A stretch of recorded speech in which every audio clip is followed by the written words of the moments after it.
Hello. Hello. I'm Soliloquist, lead developer at Blind Alien Productions for Frontiers Reach. Today I want to go over just a little bit um, weaponry and shooting. Still pretty early in the morning. I'm still drinking my coffee, so please bear with me. That said, let's go ahead and get in here. Right now I've got the Wild Boar. We're going to stay on that. I'm going to stick with the 25mm phased auto bolts. Those are the fastest firing cannons if you're first starting out, or if you have any kind of dogfighting that you're planning on doing. That's probably what you're going to want.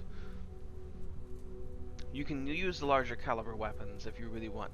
The firing rates are slower and are probably better used for static targets.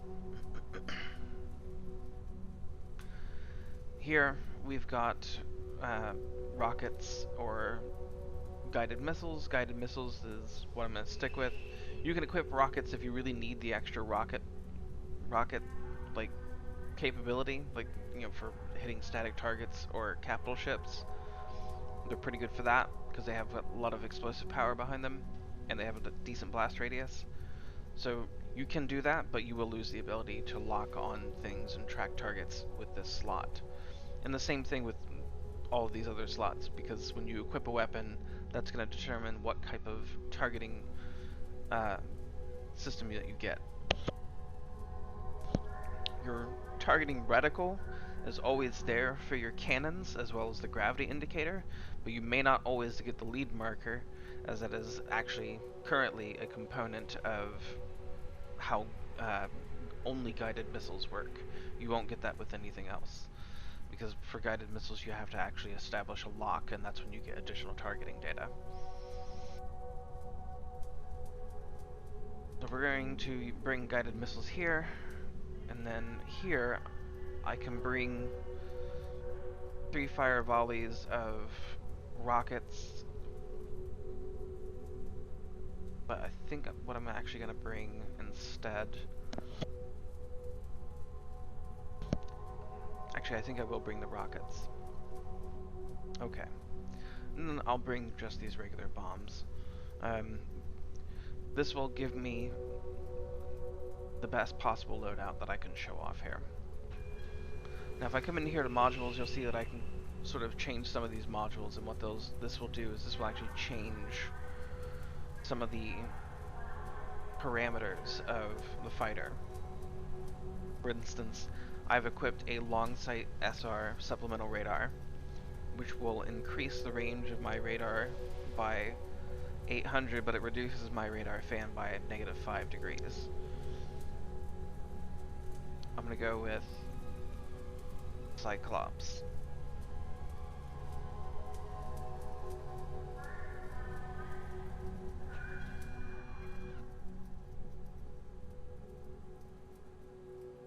Now I've got a fighter that I'm going to take into a mission, and I'm going to go over to the holo table.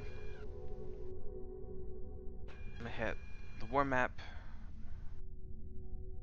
We are going to go, let's see here.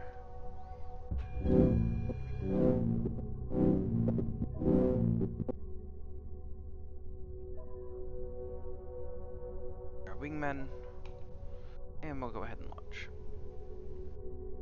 Now I'm playing with mouse and keyboard because it'll just be easier for me to do this with mouse, and I won't have to switch between HOTAS.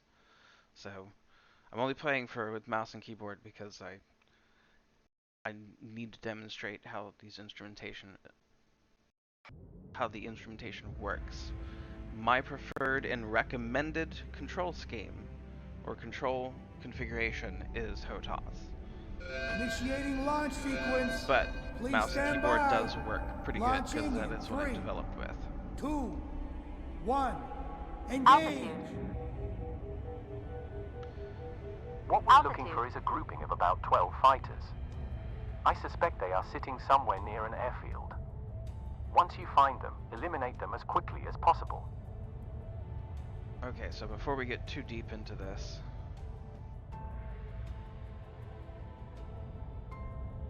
go over some instrumentation here. Go ahead and pause the game a little bit. Well,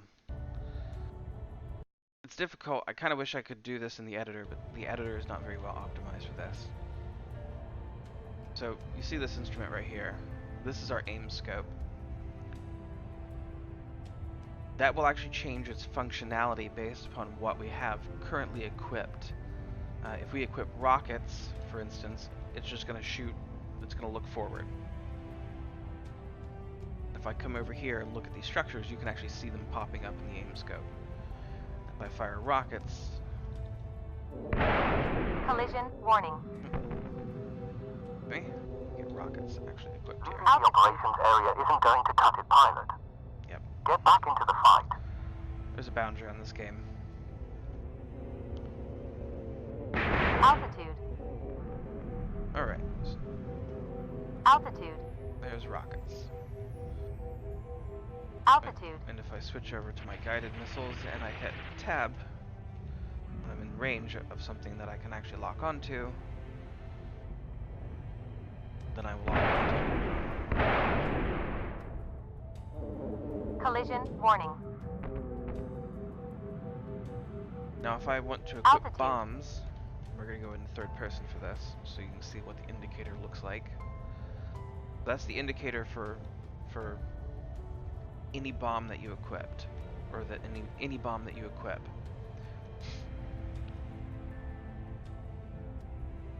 Now when you're in cockpit you can't really see that, but your aim scope will aim where the bomb indicator is at. So you can use that to drop bombs. Accurately, too. Leaving the operations area isn't going to cut it, pilot. Get back into the fight. If you're wondering why the play Altitude. space is caged like it is, it's because this game Altitude. was specifically developed to test everything at a small scale. Altitude.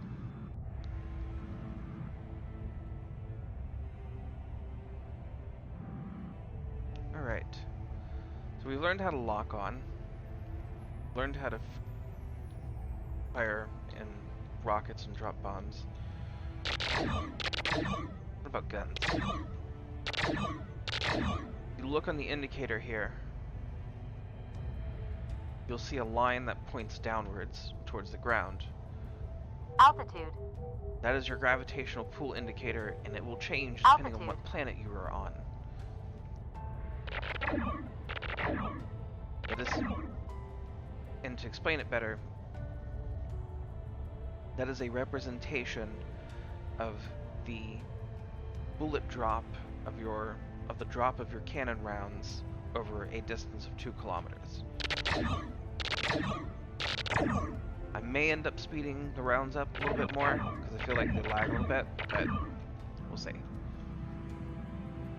They're still quite usable, but I feel like maybe they could be sped up a little bit.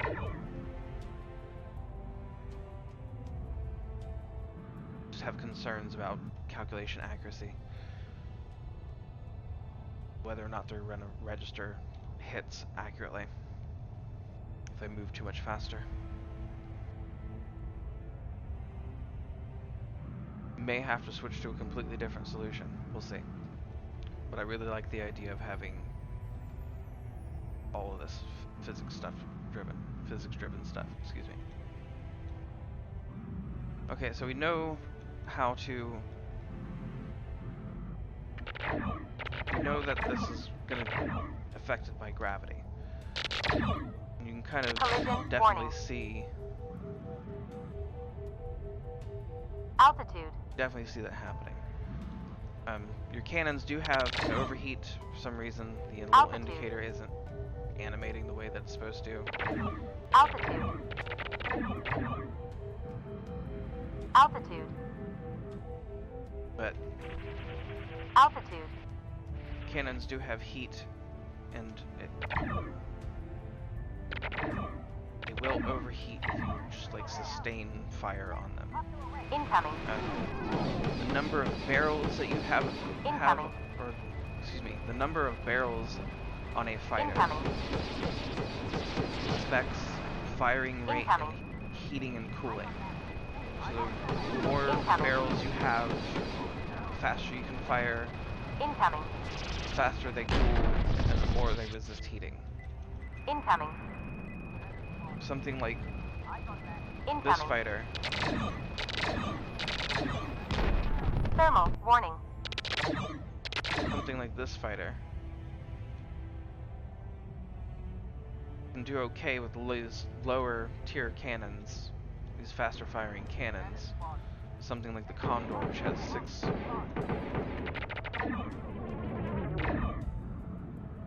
6 cannons on it, it would actually do even better. And when you equip the larger 40mm cannons, it can actually fire those at a much faster rate than this thing can. Incoming. Altitude.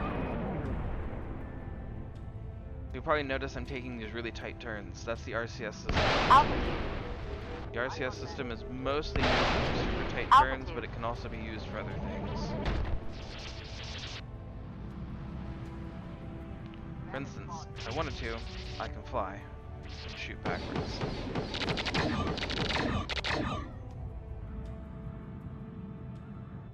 Or I can strafe and shoot. On a planet, this can get dicey, because you're still affected by Collision gravity. warning. In space, it can get really useful though. Altitude. Reload request Altitude. granted. Opening hangar door.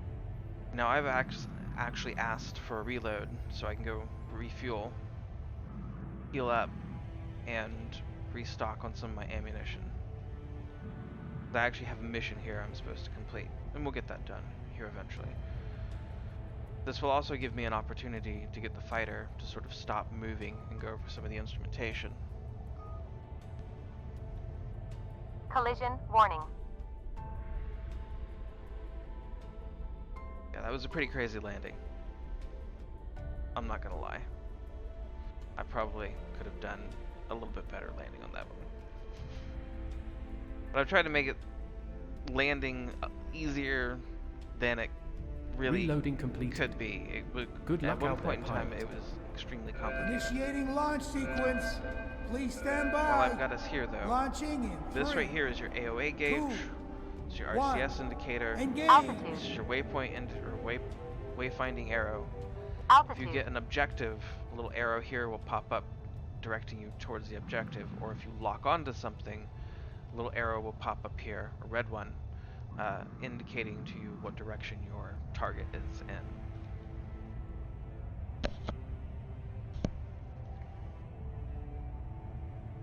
Alright, so looks like we've got fighters on the line there. Incoming. Definitely get this log. Incoming. Countermeasures are not Thermal perfect. They will run out. So it is entirely possible. Or not, Incoming. excuse me.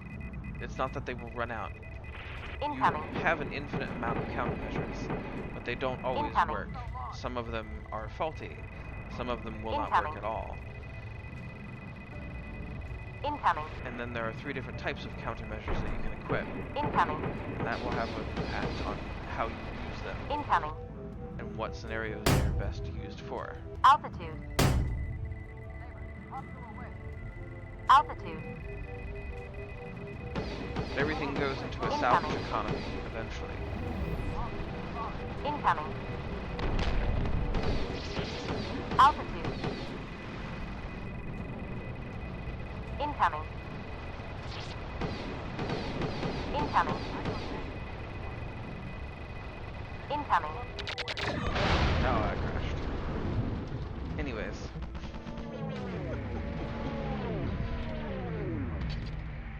Initiating launch sequence. Please stand by. Launching in 3, 2, 1. Engage. Altitude. That is a crash course in how to shoot and how to fly and how to use Altitude. basic weaponry.